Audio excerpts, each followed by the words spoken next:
ಅಯ್ಯೋ ಅಯ್ಯೋ ಅಯ್ಯೋ.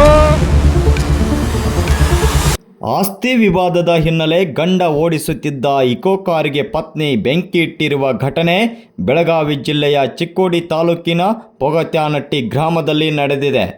ಶಿವನಗೌಡ ಪಾಟೀಲ್ ಮತ್ತು ಪತ್ನಿ ಸಾವಿತ್ರಿ ಪಾಟೀಲ್ ನಡುವೆ ಕೌಟುಂಬಿಕ ಕಲಹ ಇತ್ತು ಎನ್ನಲಾಗುತ್ತಿದೆ. ಒಂದೇ ಮನೆಯಲ್ಲಿದ್ದರೂ ಆಸ್ತಿ ಹಣಕ್ಕಾಗಿ ಗಂಡ ಹೆಂಡತಿ ಕಿತ್ತಾಟ.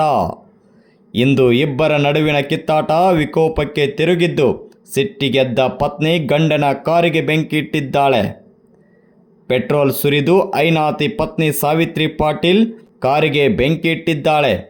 ಕಾರಿಗೆ ಬೆಂಕಿ ಬೀಳ್ತಿದ್ದಂತೆ ಕಾಪಾಡಿ ಕಾಪಾಡಿ ಎಂದು ಪತಿ ಶಿವನಗೌಡ ಕಿರುಚಿದ್ದಾನೆ. ಈ ಘಟನೆಯಲ್ಲಿ ಕಾರು ಸುಟ್ಟು ಕರಕಲಾಗಿದೆ. ಈ ಘಟನೆಯು ಚಿಕ್ಕೋಡಿ ಪೊಲೀಸ್ ಠಾಣಾ ವ್ಯಾಪ್ತಿಯಲ್ಲಿ ನಡೆದಿರುವಂಥದ್ದು.